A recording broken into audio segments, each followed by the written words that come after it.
Bienvenue à tous dans ce nouveau JT des réseaux. Aujourd'hui des sujets très croustillants comme vous l'avez vu dans le titre par rapport à Swan et Neo. En effet il a décidé de prendre la parole et il a dénoncé directement le studio Bubble Tea et Chelsea et Verity. On va continuer directement avec le drama de James Charles, un des créateurs les plus connus au niveau du make-up dans le monde, qui est dans une polémique parce qu'il aurait soutenu un agresseur, un V. On ira plus loin dans cette histoire si vous n'avez pas du tout suivi. On va continuer directement par rapport à, vous savez, la séparation de Zizou et Anya parce qu'il y a eu une nouvelle update où en fait Anya serait en couple avec Ethan Berryby. Et il y a plusieurs TikTok qui font penser à cette théorie, donc on va regarder tout ça ensemble et vous allez pouvoir me dire en commentaire si vous êtes d'accord ou pas. Et on va terminer par des débordements très graves qu'il y a eu à la capitale, à Paris, où malheureusement il y a des supporters qui se sont fait écraser et qui ont terminé à l'hôpital, tout simplement parce qu'ils célébraient dans la rue. C'est allé beaucoup trop loin et on regardera ça en fin d'émission. Alors tout d'abord, et je pense que vous avez cliqué sur cette vidéo pour ça, on va parler par rapport à Neo et Swan. Alors comme vous le savez, ça a explosé sur les réseaux sociaux dernièrement lorsqu'il y a les parents de Swan et Neo qui ont fait leur retour sur les réseaux sociaux parce qu'ils sont sortis de prison. Ils ont décidé de parler, d'expliquer tout ce qui s'était passé, mais surtout d'expliquer toutes leurs histoires qu'ils ont eues sur les réseaux depuis le début. Et là où c'était le plus important, c'est qu'ils ont dénoncé anonymement des personnes qui leur ont mis des bâtons dans les roues. Avec les réseaux sociaux, tout le monde a fait une enquête et la plupart avaient compris que ça ciblait le studio Bubble Tea, qui est ce père de famille avec sa jeune fille et une autre fille qui est pas là sur cette vidéo qui s'appelle Calice, mais également la fameuse Chelsea et Verity parce que ce sont les cousines de Swan et Neo. Et là, Neo, il y est pas allé par 4 chemins et il a tiré à balles réelles. En clair, dans cette vidéo qui dure à peu près 45 minutes, il a décidé de se livrer sur son expérience personnelle et sur le fait que ça a été une période super compliquée et qu'il en avait marre qu'on ne dise pas les termes, qu'on ne dise pas qui sont les vrais responsables de toute cette histoire, et il a décidé de balancer les noms. Vous le savez, si vous avez vu la première vidéo de Sophie Fantasy et de son mari, vous avez dû voir qu'à l'intérieur, ils ont dénoncé un autre créateur de contenu qui est père de famille, qui avait créé un faux blog, tout ça pour nuire à la réputation de Swan et Neo parce qu'ils avaient passé le million d'abonnés avant lui. Et là, Neo, il y allait pas par 4 chemins. Il a décidé de directement dire, oui, c'est bien le père de Studio Bubble Tea qui est le responsable dans cette histoire. Donc forcément, ça fait beaucoup réagir sur les réseaux sociaux, les gens sont à peu près choqués, parce que souvent dans ce genre d'histoire, dans ce genre de polémique, on évite de dire des noms pour éviter de finir en justice. Mais là, Neo, je pense qu'il a craqué, il en a eu marre, et il a décidé d'attaquer directement. Mais également dans cette vidéo, il a également attaqué des youtubeurs, comme McFly Carito, le roi des rats, et encore bien d'autres, avec par exemple, par rapport au roi des rats, qui est celui qui a le plus brisé leur carrière avec son petit frère, où il avait sorti à l'époque une certaine vidéo où il expliquait que Neo et son frère étaient manipulés par la mère et qu'en fait ils étaient juste les pantins de toute cette histoire. Sauf que il a expliqué que là où le roi des rats a été hyper vicieux et que Neo, lorsqu'il a eu ses 18 ans et qu'il avait envie de porter plainte contre le roi des rats pour qu'il supprime cette vidéo, il nous explique que comme par hasard, le jour de ses 18 ans, cette fameuse vidéo du roi des rats a été supprimée. Donc là évidemment il a exprimé un certain mécontentement et un certain énervement, et il a même dit que clairement le roi des rats était juste un énorme vicieux et que c'était le comportement d'un énorme vicieux. Et il a également dénigré tout le travail que peut faire le roi des rats en disant qu'il essaye de se donner l'image du justicier mais que finalement il n'en vaut pas mieux.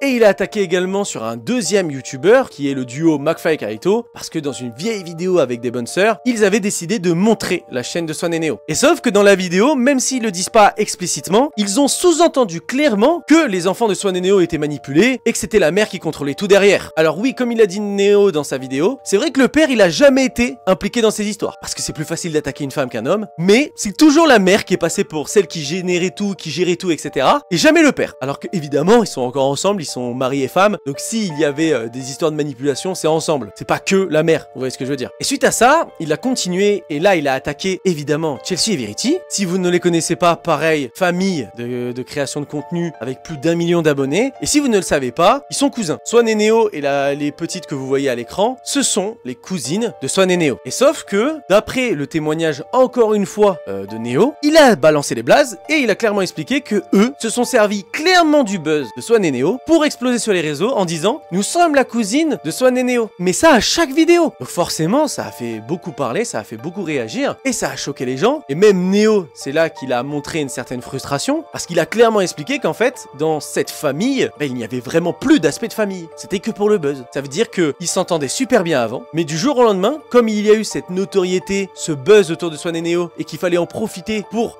gagner autant d'argent qu'eux, exploser autant sur les réseaux sociaux, etc. Et ils ont tous changé. Et ils se sont tous mis contre Swan et Neo, quitte à utiliser leur image sans leur accord, et ça a détruit leur famille. Et c'est ça qui est un peu le plus triste dans cette vidéo, et ce qui m'a touché personnellement quand je l'ai regardé par rapport à Neo. C'est qu'en fait, on y voit un mec qui a perdu tout. Il a perdu sa famille, il a perdu le respect d'énormément énormément de personnes. Il a vu ses parents aller en prison. Il a dû gérer l'éducation de son frère tout seul pendant plus de 2 mois. Il a dû gérer 5 sociétés sans l'aide de personne. Tout ça parce que ses parents ont été mis en prison. Je pense que vous vous rendez pas compte de la force mentale de Neo et Swan, mais c'est une folie. Je ne pense que peu de personnes sont capables de résister à tout ce qu'a pu subir Swan et Neo dans leur carrière. Mais c'est pas tout, et ça a été le message de fin par rapport au sujet Swan et Neo, c'est qu'il a pris la parole et il a exprimé qu'il était en dépression. Et ça, c'est ce qui m'a le plus touché. Parce que, avec toutes ces épreuves, avec tout ce qu'il a enduré, etc., malheureusement, il est tombé un peu dans la dépression où il n'a plus goût à la vie, il ne sait plus ce qu'il veut faire demain, il se sent vide. Et il a déjà eu des pensées noires. Et il explique que dans la vidéo, ça va parce qu'il est suivi par une psychologue, etc.,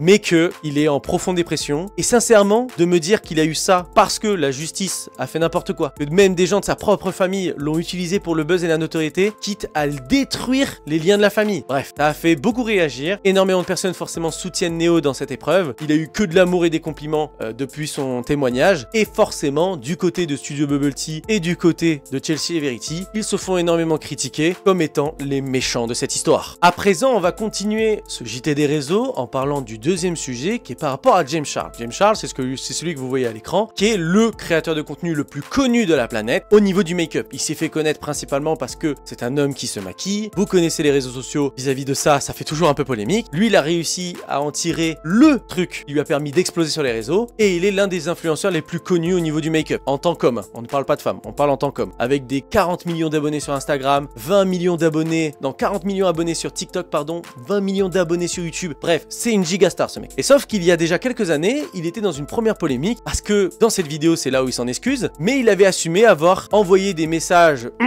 olé olé à des mineurs. Donc forcément, l'image du pédo, mais ça n'a pas duré très longtemps parce que les gens ont oublié et il a pu continuer sa carrière comme si de rien n'était. Il suffit juste d'aller regarder son compte TikTok pour vous rendre compte que voilà, il continue ses vidéos, il fait des make-up, il est toujours invité à Coachella, etc. Alors que le mec est quand même un prédateur. Hein. Et il l'a assumé. Alors, 40 millions d'abonnés, le mec a envoyé des photos de lui, je vais pas vous faire un dessin, à des mineurs et il a pas été boycott et il continue sa carrière. Bref, c'est là qu'on voit que les réseaux sociaux, ils ont la mémoire très courte. Et sauf que, malgré cela, il y a une énorme polémique qui est de nouveau née autour de James Charles parce que c'est son amie qui s'appelle Kayla, qui est cette femme. Et sauf qu'il y a un jour, elle a décidé de faire une vidéo où en fait, à l'intérieur, elle explique qu'avec son copain, qui est celui-là, là, donc vous voyez, c'est les deux personnes, etc. Lui, c'est son copain, il s'appelle Evan Johnson, et ça, c'est Kayla. Et sauf que, on a appris dans une vidéo qui fait, voilà, presque 2 heures, que malheureusement, Kayla a été victime de violences conjugales et de V. Donc c'est des choses très très graves, on ne rigole pas du tout avec ça. Vraiment, c'est très très chaud. Et en fait, voilà, elle a fait une vidéo presque de 2 heures simplement pour expliquer tout ce qu'elle a subi, tout ce qu'elle a vécu, les problèmes qu'elle a eu avec ce mec, parce qu'elle a porté plainte à de multiples reprises. Mais malheureusement, ça n'a jamais abouti. Ça a toujours été libéré. Ils ont payé la caution, parce qu'il y a un système un peu particulier aux États-Unis où tu peux payer la caution pour être dehors le temps de ton procès, mais qu'à chaque fois, peu importe la somme que c'était, ils payaient, donc ils ressortaient. Bref, un enfer pour elle, parce que ça veut dire que même si au niveau de la justice c'était vérifié, en fait, bah, il pouvait sortir. Donc le mec qui l'a agressé et l'a vraiment mis dans un état horrible était en liberté.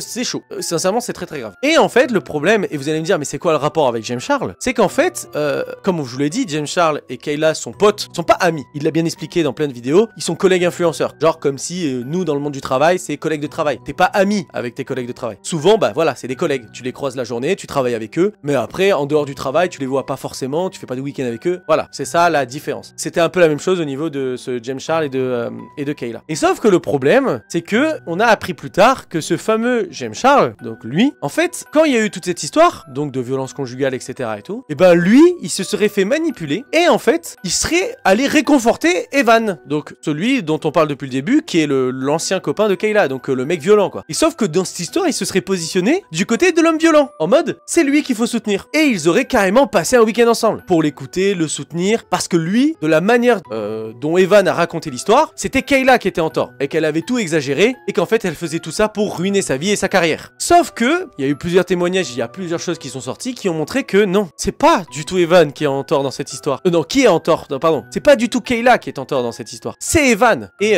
ça a été prouvé au niveau de la justice parce que hier, il y a Kayla qui a sorti des TikTok où elle était au tribunal. C'était son procès et elle a gagné. Et pour une fois, enfin, ce fameux Evan dont on parle depuis le début, il a été mis en tôle. Et normalement, il devrait pas pouvoir en sortir parce qu'il a été condamné. terminé. Là, il n'y a plus d'histoire de, comme je le dis au début, de l'argent que tu peux payer pour sortir en attendant ton procès. Là, il y a eu son procès. Elle a gagné, il va en tôle. Donc forcément, ça a fait beaucoup réagir et James Charles a eu l'image du mec qui a soutenu le méchant de l'histoire. Et en plus, il y avait des rumeurs de comme quoi, comme James Charles, je pense que vous vous en doutez, il est gay. Bah en fait, il y a eu carrément une rumeur comme quoi il avait couché avec ce fameux Evan. Donc en clair, il soutiendrait le méchant de l'histoire par rapport à sa pote influenceuse Kayla. Et en plus, il se serait mis, pas en couple, mais il aurait couché avec lui. Donc là, franchement, pour James Charles, c'est une catastrophe. Sur les réseaux, ça a été une catastrophe. Et il a suffi de regarder ses abonnés. Il en a perdu presque 1 million ces derniers temps. En quelques jours, il a perdu 1 million d'abonnets. Je pense que vous vous rendez pas compte d'à quel point c'est énorme. Et sauf que, bah, forcément, il a décidé de parler, de s'exprimer. Il a fait une vidéo de 10 minutes 45 pour exprimer sa vision de l'histoire. Et en fait, tout simplement, il exprime que il s'est senti manipulé dans cette histoire. Il pensait que Kayla exagérait. Il n'a pas du tout pris l'histoire de Kayla au sérieux. Il a même montré à certains moments des messages. Je vous avoue que je sais plus le timecode exactement, mais voilà. Tu vois, vous voyez, il a montré des messages. Et en fait, on le voit hein, à la réponse de James Charles, il le prenait pas du tout au sérieux. Carrément, le mec, elle lui dit que ce mec est violent. Lui, il est en mode, oh non, qu'est-ce qui t'arrive? Est-ce que je peux l'avoir maintenant? Genre en mode, est-ce que je peux le choper? Voilà, vous avez compris quoi. C'était peut-être pas du tout le moment de faire ce genre de blague, etc. Sachant que le sujet était très sérieux. Mais James Charles ne l'avait pas pris au sérieux. Et c'est ça qui a amené à tout ce problème. Et c'est ce qu'il explique dans sa vidéo. C'est qu'en fait, ouais, dans cette histoire, pour lui, c'est simplement un énorme malentendu. Et il explique que bien évidemment, il est du côté de Kayla, qu'il est désolé pour tout ce qui a été fait. Il est désolé de pas du tout avoir prêté attention à Kayla vis-à-vis de toute cette histoire. Et il s'en excuse énormément. Donc voilà, c'est un sujet qui a fait beaucoup parler, qui a fait beaucoup réagir. Parce que forcément, un mec avec 40 millions d'abonnés qui soutient un agresseur et un V, c'est pas terrible. On va être très honnête, c'est vraiment pas terrible. Mais bon, on va continuer par rapport à un sujet qui va peut-être un peu plus vous intéresser. Et par rapport à Anya et Just Zizou. Bon, je pense que vous les connaissez forcément. Si vous suivez la chaîne, les derniers JT des réseaux ou que vous connaissez les réseaux, vous êtes forcément déjà tombé une fois sur eux. Forcément, c'est quand même un couple emblématique des réseaux sociaux, très connu depuis plusieurs années, ça va faire 4 ans quand même. Et il y a quelques temps, donc ça va faire bientôt 2 semaines, ils se sont séparés. Et ça a fait beaucoup parler, ça a fait polémique sur les réseaux parce que Zizou a fait énormément de vidéos à ce sujet et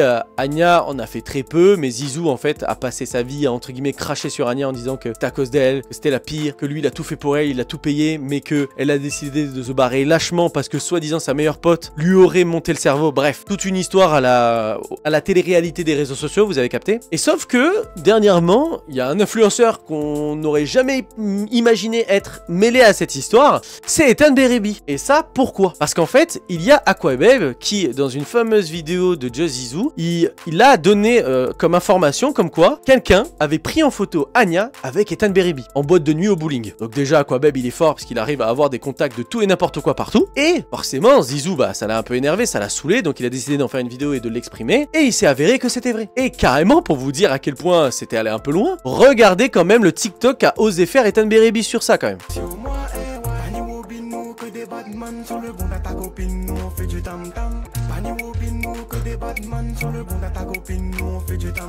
Ah, même moi j'aurais pas osé. Là franchement, il prend la vidéo de Zizou, il dit qu'il fait du tam tam sur le cucu de sa copine. Bref, même moi j'aurais pas osé. J'aurais pas osé. Je n'aurais pas osé. Bref. Donc forcément bah ça a relancé du buzz autour d'Ethan Berebi qui a été un peu disparu des réseaux depuis un petit moment.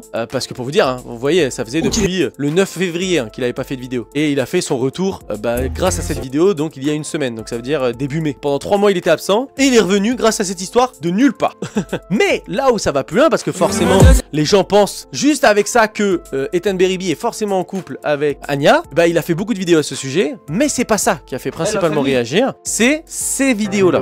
Parce que là, vous regardez où c'est à Paris, vous voyez le pont, vous voyez le lot, etc. Et bah si on va sur le compte de Anya, regardez, ça a été posté le même jour. La même jour et presque à la même heure. Voilà. Donc je pense que vous avez compris qu'en fait, à tout moment, Anya et Ethan Berebi étaient en même temps à ce moment-là. On ne dit pas qu'ils sont en couple. Ne venez pas à dire c'est forcément une preuve. Ils étaient juste à ce moment-là au même endroit. Mais c'est là où ça a continué à faire parler, etc. C'est que si on va 1 à 2 vidéos plus loin, regardez là, regardez là. Vous voyez le gilet? Vous voyez les logos? Vous voyez le truc jaune ici, le truc rouge là? Si on va sur le compte de Anya et qu'on regarde la dernière vidéo qu'elle a postée, c'est bizarre, c'est le même pull. Regardez le truc jaune là, il y a le truc rouge juste là, voilà. c'est la même chose, c'est le même pull. Donc vous connaissez les réseaux. Direct, c'était en mode, ah c'est sûr, et vous voyez en commentaire, c'est vraiment le top commentaire qui est juste écrit ici. Hein. Ethan Beribi a le même gilet. Voilà, vous avez compris, directement les réseaux sociaux sont inflammés et se disent que forcément ils sont en couple. Forcément, c'est une preuve. Là, c'est une preuve, c'est sûr et certain. Bref, qui fait que sur les réseaux, ça a fait énormément réagir et les gens pensent réellement que Anya et Zizou sont, et Ethan Beribi sont en couple pour ça. Juste parce qu'ils ont des tenues en commun et qu'ils ont fait des TikTok ensemble. Alors que, soyons honnêtes, hein, à tout moment, c'est juste qu'ils sont potes et que vous ne savez pas et qu'ils font des TikTok ensemble, etc. Vous voyez ce que je veux dire ou pas? Donc voilà. Donc ce qui fait que, sur les réseaux, ça fait beaucoup réagir. Il y a beaucoup de personnes qui se disent que, c'est une preuve, etc. Après, laissons le temps passer. Moi, je vous avoue que personnellement, je n'y crois pas du tout. C'est quand même très précipité. Je pense que vous vous rendez pas compte qu'avec Zizou, ouais, ils sont sortis quand même 4 ans ensemble. Et quand même, ça fait, ce serait bizarre déjà de se remettre avec quelqu'un après 4 ans, etc. Et surtout avec Ethan Beribi, qui sort de nulle part. Tu vois ce que je veux dire? Franchement, la différence de physique entre un Zizou et un Ethan Beribi, elle est énorme. Donc je sais pas du tout si Ethan Beribi correspond quand même au goût de Anya, mais c'est particulier quand même. Cette transition serait folle quand même. Donc voilà, sujet un peu petite enquête des réseaux sociaux. Là, on va continuer vis-à-vis, je pense, du dernier sujet de cette émission, parce que sinon ça va être beaucoup trop long. C'est que malheureusement, il s'est passé une dinguerie hier à Paris, après le match du PSG. Malheureusement, et heureusement on va dire, il y a le PSG qui s'est qualifié en finale. Ils ont gagné hier contre Arsenal, ça a fini sur un résultat de 2-1, donc pour 3-2 pour Paris, si je dis pas de bêtises. Et forcément, vous connaissez la France, vous connaissez l'engouement que ça prend lorsqu'on gagne, et surtout que le PSG soit en finale, puis toutes ces années où ils n'arrivent pas à se qualifier même s'ils prennent les meilleurs joueurs du monde. Et sauf que il y a cette scène qui s'est passée hier et qui a été très très chaud, donc âme sensible s'abstenir, je préfère le dire avant, mais un petit warning parce que la vidéo est un peu compliquée. Et en fait, c'est simplement, voilà, vous voyez, il y a une voiture qui, parce que vous voyez les gens étaient sur la rue, ils fêtaient, etc., qui malheureusement a décidé d'écraser des passants. Et le pire, c'est que les 2 supporters du PSG sont actuellement à l'hôpital à cause de ça. Donc c'est très très très grave. Là, vraiment, on rigole pas, c'est vraiment chaud. Et je pense que vous vous rendez pas compte du nombre de personnes qui ont été bousculées. Mais regardez, ça c'est la vidéo juste après qu'elle soit passée entre guillemets au-dessus des 2 personnes, etc. Et vous regardez, mais c'est chaud. Vous voyez les 2 personnes, c'est chaud, c'est très très grave. Hein. Et le pire, c'est forcément ils ont retrouvé la voiture et ils l'ont fracassée, ce qui est normal quoi. Parce que je pense que vous vous rendez pas compte que à cause de ce mec, il y a 2 personnes à l'hôpital. Et le pire du pire que j'ai vu, c'est que regardez, le mec est tellement fou qu'il conduisait sur les trottoirs pour essayer de s'enfuir parce que forcément il a toute la France, il a toute la capitale qui lui courait après à ce grand malade là d'avoir écrasé des gens. Je veux bien que tu sois énervé et saoulé qu'on te bloque la rue, mais écraser des gens, tu te rends compte à quel point c'est grave? Et il y a une vidéo où en fait il y a carrément son visage qui aurait fuité. Voilà, exactement, il est là, cette vidéo de Actu React Info, merci à eux. Où en fait on le voit, il se gare et d'un coup vous voyez il sort de sa voiture et ça serait cet homme là parce qu'on le voit aussi sur une autre vidéo. Et forcément, comme un lâche, il s'est enfui. Voilà. Il court après, etc. Il s'est enfui comme un lâche, qui est logique, hein, au vu de ce qui s'est passé et de ce qu'il a fait, etc. Après, forcément, il y a eu des débordements et ça a énervé énormément de personnes parce que, je sais pas si vous vous rendez compte, mais regardez le bazar que c'est. Je sais pas si vous vous rendez compte de la folie. Et le pire, c'est qu'il y a eu quand même énormément de mauvais comportements également. Et c'était ça aussi le problème. C'est qu'en clair, certes, tu peux être content, tu peux célébrer ta victoire, etc. Mais est-ce que c'est une bonne chose de défoncer la voiture des gens, de les taper, de péter les pare-chocs, de péter les vitres, carrément d'aller, j'ai vu hein, dans les rues de Paris, ils sont allés défoncer les vitres de certains magasins. Je sais pas si vous vous rendez compte de la folie, regardez. À quoi ça sert de faire ça? Sincèrement, à quoi ça sert? Vraiment? À part pourrir l'ambiance et faire passer la France pour des cassos. À quoi ça sert d'aller brûler des magasins, d'aller taper des magasins, d'aller détruire des devantures de magasins? À quoi ça sert? Moi, c'est vraiment le truc qui me choque et qui me dérange le plus dans toutes ces histoires. C'est que je ne comprends pas à quoi ça sert. Ça dessert tout le truc et ça fait passer la France juste pour des guignols. Et après, vous allez avoir forcément, parce que il y a des groupes d'extrême droite qui vont prendre juste les moments où on voit des étrangers comme ils le diront, et ils vont dire regardez, c'est à cause des étrangers qu'il y a des comportements comme ça en France. Voilà, donc c'est hyper problématique, c'est grave, et malheureusement c'est le mauvais comportement de ces gens là, parce que regardez, même si il avait pas encore entre guillemets écrasé, vous avez vu comment ils se comportaient avec la voiture, à taper sur la voiture alors que c'est une voiture qui doit coûter une blinde en plus. Ils tapent sur la voiture, ils font comme si de rien n'était, ils font comme s'ils s'en foutaient. Ça se fait pas, c'est pas respectueux. Pourquoi faire ça? Tu peux célébrer et être content, mais pourquoi aller défoncer sa voiture, taper dans ses vitres, taper dans ses rétros, etc. Pourquoi faire? Donc bon, ça n'excuse en rien son geste, il doit finir en tôle pour ce qu'il a fait, si que les 2 personnes ou pas s'en sortent, hein, bien évidemment. On espère qu'ils vont s'en sortir, ça on prie pour eux. Et s'ils s'en sortent pas, le mec, il faut qu'il aille en tôle pour la vie. Hein. Il n'y a pas de négociation là, il n'y a pas de sursis. Non, il va en tôle, point. Jusqu'à la fin de sa vie, ça lui apprendra de se comporter comme je vais pas dire le mot que je pensais parce que je vais le démarrer. Bref, parce que ça m'énerve. Franchement, ce genre de comportement, ça m'énerve. Donc voilà, c'est n'importe quoi. Donc voilà les amis, j'espère que vous avez bien aimé ce JT des réseaux. Comme d'habitude, n'hésite pas à liker, t'abonner et à m'écrire dans les commentaires ce que tu en as pensé. N'hésite pas à venir en live et à mettre la cloche pour ne rater aucune de ces émissions. C'était Keoni, ciao!